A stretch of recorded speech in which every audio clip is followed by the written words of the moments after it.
What's up, y'all? Coast to Coast Podcast coming at you. Hey, listen, emergency edition. So we got something to talk about.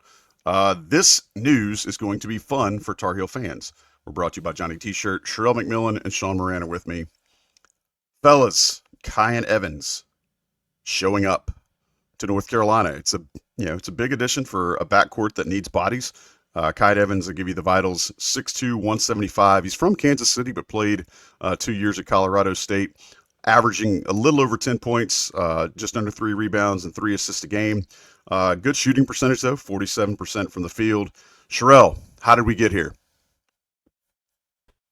Well, North Carolina, as we know, has been looking for help on the perimeter for some time, really since the departure of Elliot Cadeau, and then the graduation of R.J. Davis, and then the departure of Ian Jackson. So, backcourt help and scoring help was something that they vitally needed. And I think we mentioned over the last couple of weeks, they had a lot of irons in the fire. There were a lot of guys they were talking to who they were interested in, and I think um, they kind of started circling Evans earlier this week as someone who showed mutual interest and someone who kind of helped out with maybe the perceived deficiencies of the current roster.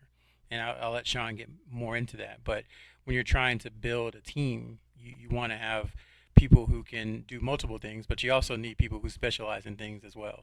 So I think that was part of the reason they started looking at Evans. And then, just the way the point guard, lead guard market has kind of gone, you need to kind of needed to secure a guy very soon because as the number of players go down, the value that those players have and the leverage they have over the schools goes up.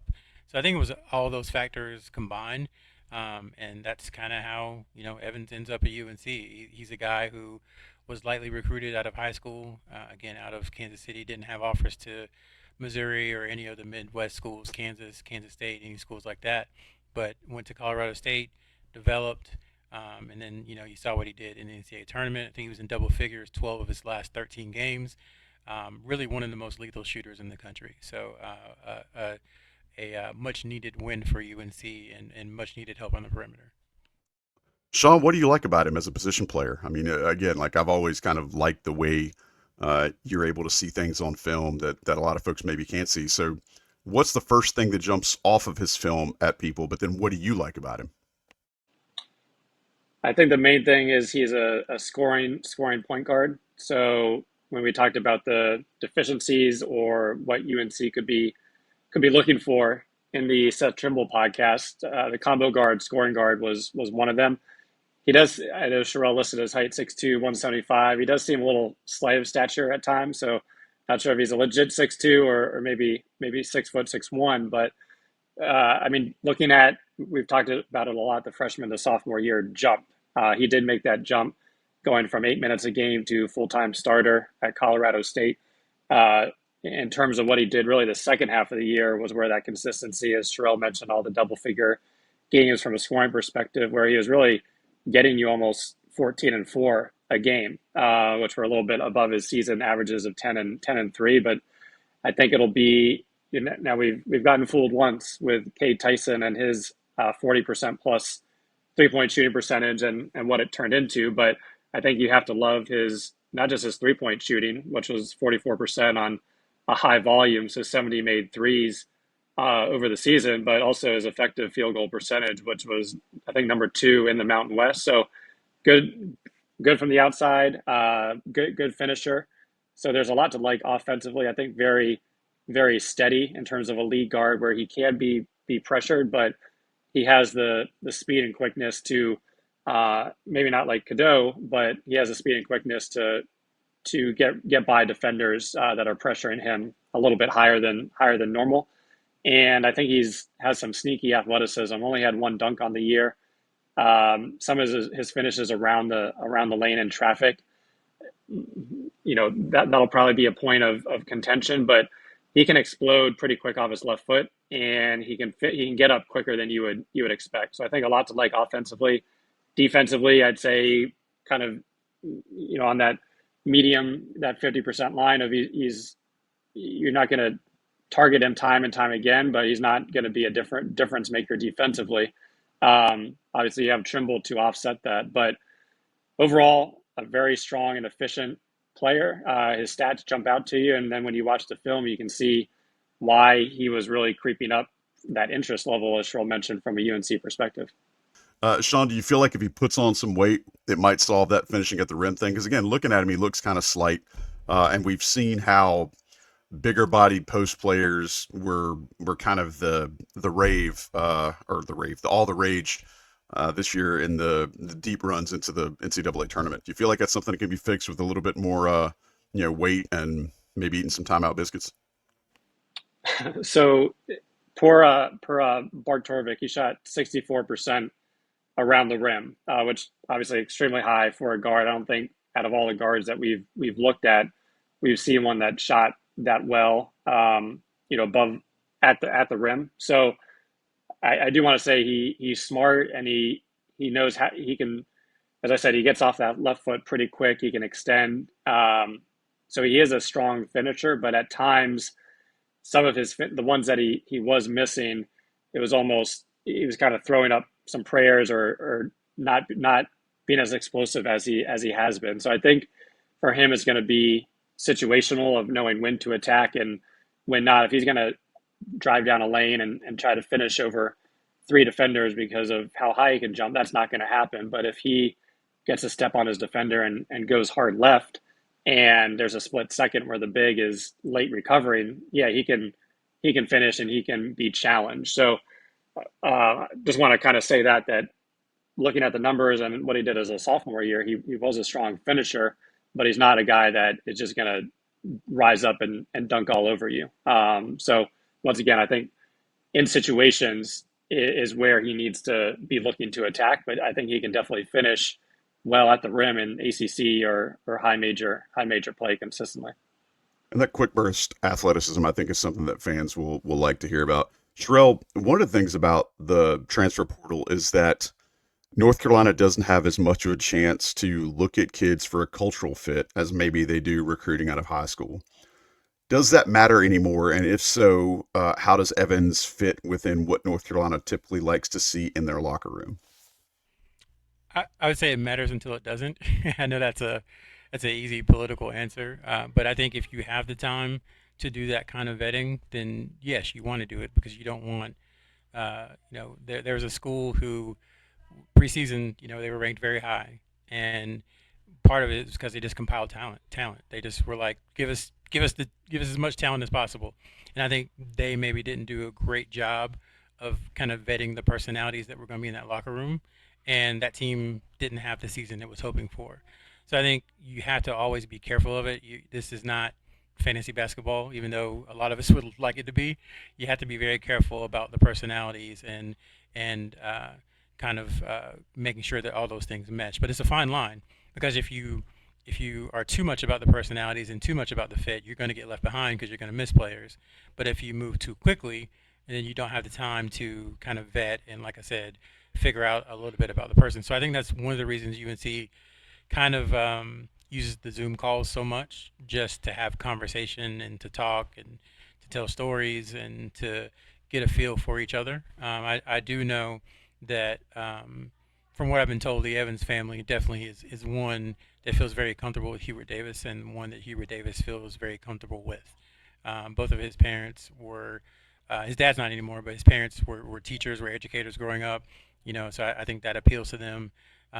Grew up in Kansas, so they know basketball very well. Both played kind of at a lower level school basketball, so they know the game. So there's that. They have all those things in common. So I would say from the early vetting process, absolutely, definitely a fit. But you don't really know about the basketball part until you get on the court. North Carolina's had some success with Midwestern players at that position anyway, so it'll be there's at least some familiarity from those around the program and outside of the program with players from right around that Mississippi River area. Sherrell, tell me a little bit about what the staff thinks they're getting at him, because I realize what we see and Sean's analysis and kind of your kind of impressions on fit are one thing. But what is it the staff sees and how he would fit with this roster and kind of what accentuates him to make him worthy of a move in the transfer portal when, like you said, time is of the essence? A lot of it has to do with the fact that they need a lead guard, and they, in talking to people close to Evans, like he wants to play lead guard. That's what he wants to do. I think that's one of the reasons he entered the portal, for the opportunity to do that at kind of the biggest stage, at the highest level, whatever cliche you want to use. So that was definitely a part of it. And then from a North Carolina perspective, again, when it gets to this point in the portal, you're not going to find a perfect player. And so, what's the old saying? Don't let perfect be the enemy of great, or something like that. That's the situation I think they were in. And again, it shows to me a certain level of growth and change from last year, when they were kind of chasing all of the high major guys, where folks like Amari Williams and your Brandon Garrisons kind of went elsewhere. And then when UNC circled back, they ended up getting a solid player in Van Allen Lubin. But I don't want to say they got lucky, but he kind of fell in their lap. So I think that was a lesson learned from last year. So yeah, he wants to play lead guard. I think they want to give him that opportunity, and then the fact that his strengths and weaknesses pair well with Seth Trimble's strengths and weaknesses, I think is a big part of it as well. So you have kind of a complete backcourt. The issue is going to be, and Sean can talk about this, just not sure about the level of playmaking that backcourt will be able to sustain over the course of a season. Evans is he was kind of Robin last year to Nick Clifford, and Nick Clifford was maybe the best passer in the country. He had one of the best assist rates in the country. But Evans's wasn't chopped liver either. Like, it was still 20% or more, which is a pretty good assist rate. But now he's going to kind of be entrusted with the ball along with Trimble, and you've got to figure out how to kind of do it by committee. And we talked about that a little bit, about the idea of not having a true lead guard per se, but just someone who can start the offense, and then the offense goes from there, since North Carolina does run a lot of sets.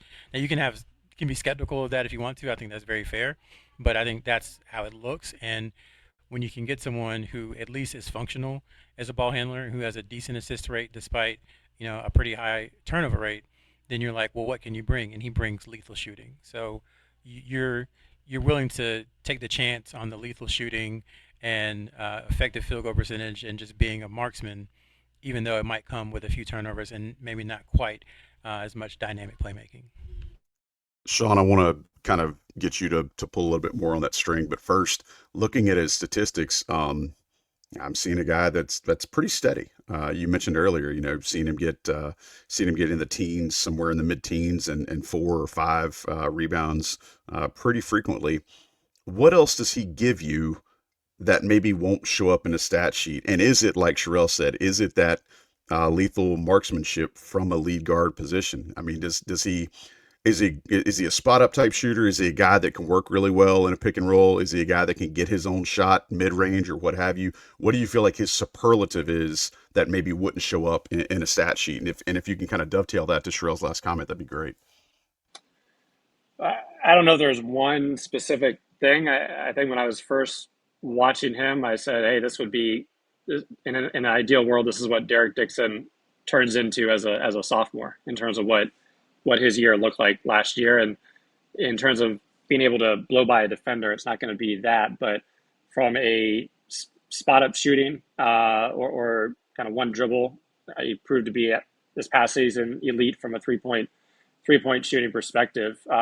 Even his off the dribble jump shots were at 40%. Usually, somebody's at high 30s for catch and shoot, and then they're dropping into the 29s for off the dribble. So, the fact that he had both from a 3-point shooting, I think is kind of probably the main thing. From a playmaking standpoint, even though he was the point guard, he was probably the secondary playmaker at Colorado State. They played at a pretty slow tempo, number 270 in the country. So that's going to be a big adjustment in terms of trying to push the ball, being that primary ball handler that's going to push the pace. As she'll mention, that assist to turnover 1.6 to 1, probably one of the lower ones we've seen from the point guard position. So you're not going to have the highs of some of the scintillating passes that we've seen from Cadeau, but the turnover thing will be important. You saw a lot of the games, especially as of late, where he was in the 1 to 4 range. So needs to be able to take care of the ball, needs to be able to learn how to push the ball effectively. I think with him and Trimble, once again, if you get into the half court set with all the ball screens you're running, ideally it's more quicker movement from the passes than it is needing to have such a tight handle. But uh, that will be a thing to watch for, especially early on, is his ability to be able to push the pace, his ability to find teammates, and just doesn't have to be a 10 out of 10, but if you can do it at a 6 out of 10, try to increase that assist rate, from 20% up to 25 to 27 while keeping that lethal shooting. I think that should be considered a win for what UNC is looking for and how it pairs with the team around him. The other thing I wanted to add, just from a stats perspective, if you just kind of go back to March 1st, I mean, the dude ended the season on kind of an absolute heater, to use a Joey Powell phrase. He shot 24 of 40 from three from March 1st on. That's 60%. And what I like about that the most is that his team needed every single one of those games to get into the tournament. Like, they wouldn't have been an at-large team. It didn't seem like. They were one of the reasons, actually, that Carolina was so worried about getting in the tournament, because they were considered a bid stealer. His play down the stretch was, along with Clifford and others, but his play down the stretch was a big reason they made the tournament. And you like that a player can put up those kind of numbers with those kind of stakes attached, basically playing tournament games for the last 2.5 weeks of the regular season.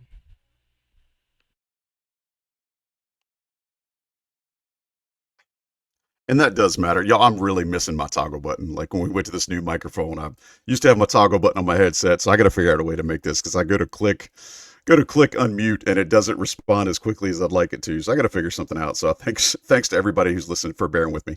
All right, last question for Sherrell before we get out of here on this Coast to Coast emergency show. Kyan Evans. I told you I was going to mess it up. You got to correct me, Sherrell. Kyan. All right. Kyan Evans from Colorado State coming to Chapel Hill. Man, this is just a C-level effort I'm giving y'all right now. Last question for Sherrell. We've seen Seth Trimble back. We now know Kyan Evans is back. Hubert Davis said he wanted to get taller. While these guys aren't 6'5", 6'6", they are collectively bigger than what was most of the backcourt rotation next year. What's left for North Carolina as far as holes to fill or potential targets on the board? Well, they still need to find out what's going to happen with Drake Powell, and that's obviously a big piece of it. I would say from there they could use, maybe a experienced four to play alongside behind Caleb Wilson. They could probably use, this is getting really down to it, but some kind of veteran guard, even if it's more of a Ty Claude type who's just there for leadership and to help in practice, that kind of thing. I think that could be very helpful to a team too, because even though they've got the two freshmen, Evans and Trimble, still want a kind of a break glass in case of emergency player. Roy Williams always talked about how after the Kendall Marshall thing and Dexter Strickland was injured and they had to go with Stillman White in the regional final at point guard, he always talked about making sure that you're 3 or 4 deep at point guard. So I would say if they could find someone who would come in for, I would say, a reduced salary, who doesn't have an expectation of a ton of minutes, who just wants to, help a brand name like Carolina win, that would be good. And then probably additional help on the wing, and maybe if the person is versatile enough, they can be the backup four and the starting three, or the starting three and the backup four. I think those two spots are the biggest ones.